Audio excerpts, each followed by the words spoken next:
Lower your pitchforks, Beyhive, because it turns out that two of Beyonce's most emotionally driven and heartbreaking songs on Lemonade are not about Jay-Z. We've got all the details on the meetings behind the lyrics. Love, Drought, and Sandcastles were two of the songs on Lemonade that made me want to beat Jay-Z's ass the most, but it turns out that he wasn't even the culprit. Upon first listen, everyone gave Jay-Z a really hard time, myself included, because most of Lemonade insinuated that he had done B dirty. But of course, music can't always be taken literally and tied to personal experience because there are such things as writers and co-writers. Turns out that Love, Drought was co-written by songwriter Ingrid Burley and is actually about a rocky experience she had with Beyonce's label, which is information she says even Beyonce doesn't know.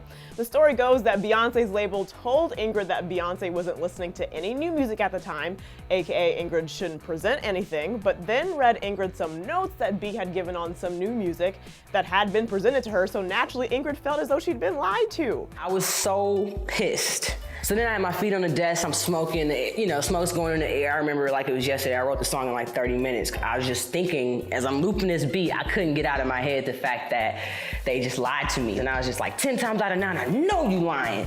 And I was like, Ingrid, too much. But 9 times out of 10, I know you trying. She went on to explain the lyrics to Love, Drought, further saying that it is really all about her relationship with music and the sense that music can move mountains in regard to moving people emotionally and calm wars down, as the song says, to reference times back in the day when icons like James Brown were called in to calm down riots through music. Ingrid reconciled with the whole situation, saying, quote, "I had to internalize that, and the only way that I could really get over it was kind of like, she's gonna sing the song I wrote about her label one day anyway." As B says in Formation, best revenge is your paper. Sandcastles is another highly talked about song on the album, given the fact that it's the ballad where you can undeniably hear pain in her voice, which is why many were left confused when Jay made a very affectionate cameo during the video. But it all makes sense now because, spoiler alert, the song's not about Jay-Z either. The song was written by Vincent Berry II, who wrote the song about the end of a 10-year relationship he had with his ex-girlfriend. Vincent was actually homeless at the time when he was shopping the song around, so the fact that B chose the song for the album completely changed his life.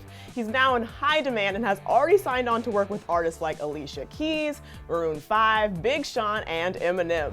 But although Sandcastles was mostly written by Vincent, Beyonce did change the ending to make for a more hopeful tone and relevance to her own personal experiences, writing, "And your heart is broken because I walked away. Show me your scars and I won't walk away. And I know I promised that I couldn't stay, but every promise don't work out that way." So I don't know about you guys, but I feel much better knowing that those songs have little to do with Beyonce being in intense emotional pain and really are just a testament to the fact that she's a really good actress. What do you guys think? Sound off in the comment section below. Don't forget to subscribe and then click right over here to see Beyonce's style evolution on Dirty Laundry. Thanks for watching Clevver News. I'm Drew Dorsey, and I'll see you next time. Click to the left to brush up on your Lemonade facts, or click to the right to see who was deemed the best Snapchatter on Debatable.